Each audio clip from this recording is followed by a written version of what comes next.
সংবাদ সবাইকে স্বাগত জানাচ্ছি। আমি ফিরোজ তোহা। শুরুতে সংবাদ শিরোনাম জানিয়ে দিব সর্বশেষ গুরুত্বপূর্ণ আপডেট সংবাদ। শুরুতেই শিরোনাম, খালেদা জিয়ার অবস্থা ক্রিটিক্যাল, দোয়া চেয়েছেন মির্জা ফখরুল।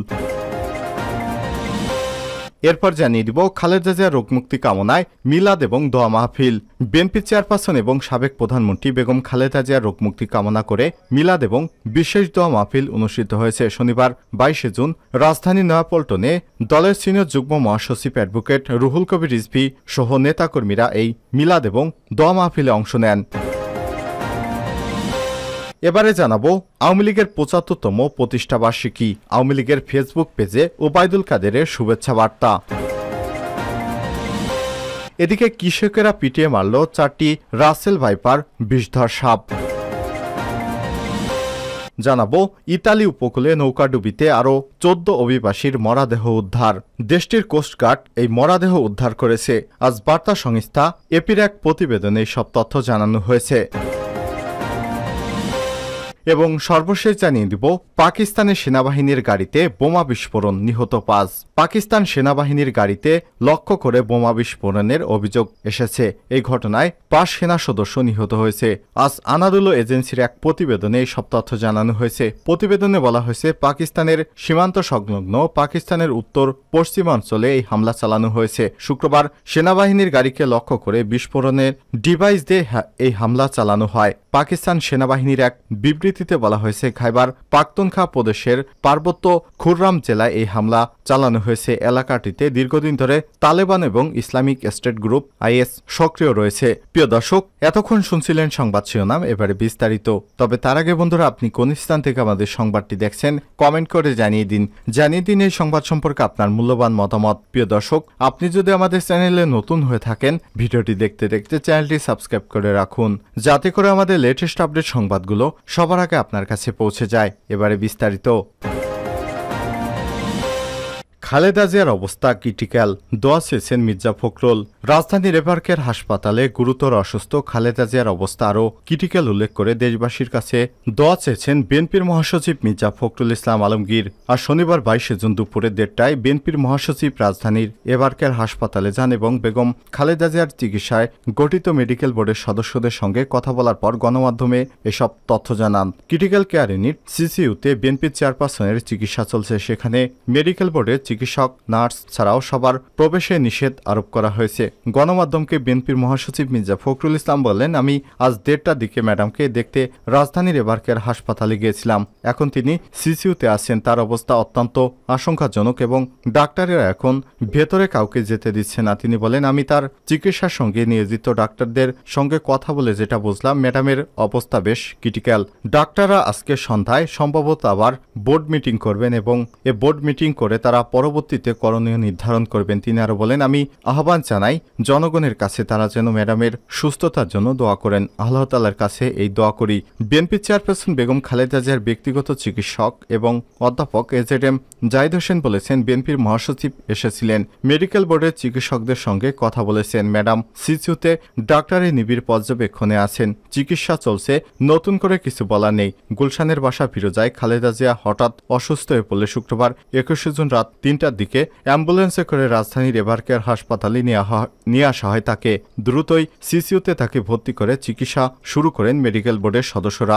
বিশেষজ্ঞ চিকিৎসক অধ্যাপক শাহাবুদ্দিন তালুকদারের নেতৃত্বে অধ্যাপক এম.এফ সিদ্দিক, অধ্যাপক শামসুল আরিফিন, অধ্যাপক একিউম মহসিন সহ মেডিকেল বোর্ডের সদস্যরা কয়েক দফা বৈঠকে বসে সাবেক প্রধানমন্ত্রী সর্বশেষ অবস্থা পর্যালোচনা করছেন। মেডিকেল বোর্ডের এসব সভায় লন্ডন থেকে ডাক্তার জোবাইদা রহমান সহ যুক্তরাষ্ট্র, অস্ট্রেলিয়ার কয়েকজন বিশেষজ্ঞ চিকিৎসক ভার্চুয়ালি যুক্ত রয়েছেন বলে অধ্যাপক জাহিদ হোসেন জানিয়েছেন। বিশেষজ্ঞ চিকিৎসকেরা ম্যাডামের শারীরিক পরীক্ষার রিপোর্টগুলো পর্যালোচনা করে তারপর তাৎক্ষণিক যা করণীয় সেই ব্যবস্থা নিচ্ছেন। সর্বশেষ গত 2 মে স্বাস্থ্য পরীক্ষার জন্য রাজধানীর এবারকের হাসপাতালে আসেন। ওই সময় চিকিৎসকেরা তাকে সিসিইউতে রেখে 2 দিন চিকিৎসা দেন। 79 বছর বয়সী খালেদা জিয়া ডায়াবেটিক্স, আর্থাইরাইটিস ছাড়াও হৃদরোগ, ফুসফুস, লিভার, কিডনি বিভিন্ন জটিল রোগে ভুগছেন। খালেদা জিয়ার রোগমুক্তি কামনায় মিলাদ এবং দোয়া মাহফিল। বিএনপি চেয়ারপারসন এবং সাবেক প্রধানমন্ত্রী বেগম খালেদা জিয়ার রোগ মুক্তি কামনা করে মিলাদ এবং বিশেষ দোয়া মাহফিল অনুষ্ঠিত হয়েছে শনিবার 22 জুন বাদ জোহর রাজধানীর নয়াপল্টনে জামে মসজিদে দলের সিনিয়র যুগ্ম মহাসচিব অ্যাডভোকেট রুহুল কবির রিজভী সহ নেতাকর্মীরা এই মিলাদ এবং দোয়া মাহফিলে অংশ নেন।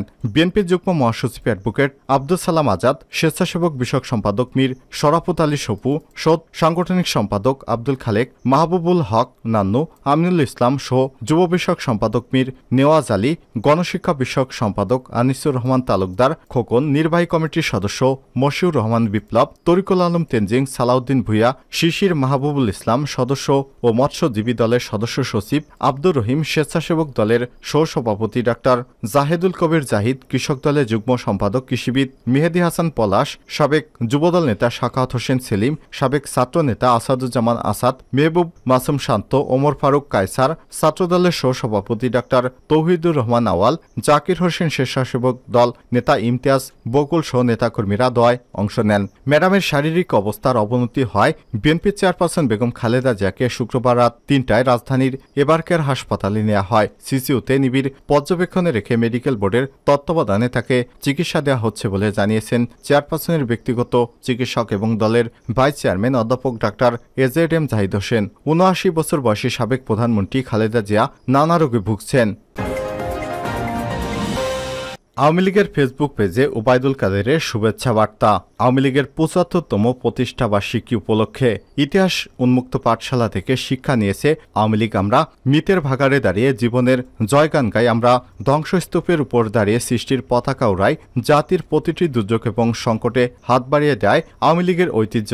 প্রতিষ্ঠাবার্ষিকী উপলক্ষে আওয়ামী লীগের অফিসিয়াল ফেসবুক পেজ থেকে দেয়া ভিডিও বার্তায় এসব কথা জানান দলটির সাধারণ সম্পাদক ওবায়দুল কাদের। ওই ভিডিওতে তিনি আরো বলেন, জন্মলগ্ন থেকে অসহায় মানুষের পাশে থেকে আস্থা অর্জন করেছে, দুর্যোগের বিরুদ্ধে, ঝড়ের বিরুদ্ধে, অন্ধকারের বিরুদ্ধে অকুতভয়ের সামনের দিকে এগিয়ে যায় অপর নাম বাংলাদেশ আওয়ামী লীগ। ধীরে ধীরে ইতিহাসের চড়াই উতরাই পেরিয়ে, সংকটের পথ পেরিয়ে প্রবল প্রাণশক্তি, জীবন ঘনিষ্ঠ কর্মসূচি দিয়ে জনতার মনোকোঠায় স্থান করে নিয়েছে বঙ্গবন্ধু শেখ মুজিবুর রহমানের কন্যা শেখ হাসিনা। প্রধানমন্ত্রী শেখ হাসিনা নিছক কোনো প্রধানমন্ত্রী নন জানিয়ে ওবায়দুল কাদের বলেন, তিনি একজন রাষ্ট্রনায়ক। তিনি পরবর্তীতে ইলেকশন নিয়ে শুধু ভাবেন না, তার ভাবনায় পরবর্তী জেনারেশনে কি হবে এ বিষয় নিয়ে। রাষ্ট্রনায়ক হিসেবে নানা যুগান্তকারী পদক্ষেপের কারণে বঙ্গবন্ধুর বাংলাদেশ আজ বিশ্বের রোল মডেল। শেখ হাসিনা সংগ্রামী নেতা থেকে আজ কালজয়ী রাষ্ট্রনায়ক। সমগ্র বিশ্বে তিনি আজ মানবতার মাতা, উন্নয়নের নেতা হিসেবে পরিচিত। তার টার্গেট নেক্সট জেনারেশন। তাই তো তিনি গ্রহণ করেছেন 100 বছরের ডেল্টা প্ল্যান। আর সুদক্ষ নেতৃত্বে দেশের অব্যাহত উন্নয়নের অংশীদার হচ্ছে দেশবাসী। তার টার্গেট নেক্সট জেনারেশন। তাই তো তিনি গ্রহণ করেছেন এ সমস্ত যুগান্তকারী পদক্ষেপ।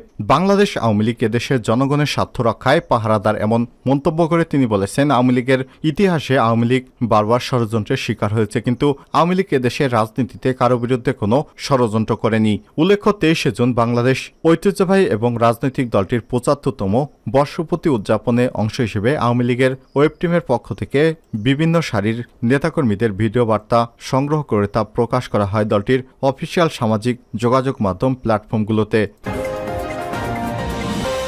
কৃষকেরা পিটে মারল 4টি রাসেল ভাইপার সাপ। নাটোরের লালপুরে বিস্তীর্ণ পদ্মার চরে বাদাম খেতে 4টি রাসেল ভাইপার চন্দ্রকোকড়া সাপ পিটে মেরেছে স্থানীয় কৃষকেরা। শনিবার 22 জুন দুপুরে উপজেলার লালপুর ইউনিয়নের পদ্মার চরে একটি বাদামের খেতে দুর্ঘটনা ঘটে। স্থানীয় বাসিন্দা সোহান আলী জানান, কয়েকজন কৃষক দুপুরে চরের বাদাম খেতে বাদাম তুলতে যান। বাদাম তোলার এক পর্যায়ে তারা একটি সাপ দেখতে পান। এ সময় কৃষকের চিৎকারে আশেপাশের কৃষকেরা এগিয়ে আসে সাপটিকে দেখে পিটে মেরে ফেলে। তিনি বলেন, এ সময় পাশে আরও 3টি রাসেল ভাইপার সাপের বাচ্চা দেখতে পেয়ে সেগুলো মেরে ফেলে তারা, কিন্তু সেই সাপগুলো যে রাসেল ভাইপার এটি তাদের জানা ছিল না। কৃষকেরা জানায়, এ সাপে যে এত ভয়ঙ্কর বিষ সেটি তাদের জানা ছিল না। মেরে ফেলার পর তারা জানতে পারেন এগুলো বিষাক্ত রাসেল ভাইপার সাপ। লালপুর ইউনিয়ন পরিষদের চেয়ারম্যান আবু বকর সিদ্দিক পলাশ বলেন, বিষয়টি শুনেছে এতে আতঙ্কিত না হয়ে লালপুর চরের সকল কৃষকদের সতর্কতার সহিত জমিতে বাদাম তোলার জন্য পরামর্শ দিয়েছি। লালপুর উপজেলা স্বাস্থ্য কমপ্লেক্সের আবাসিক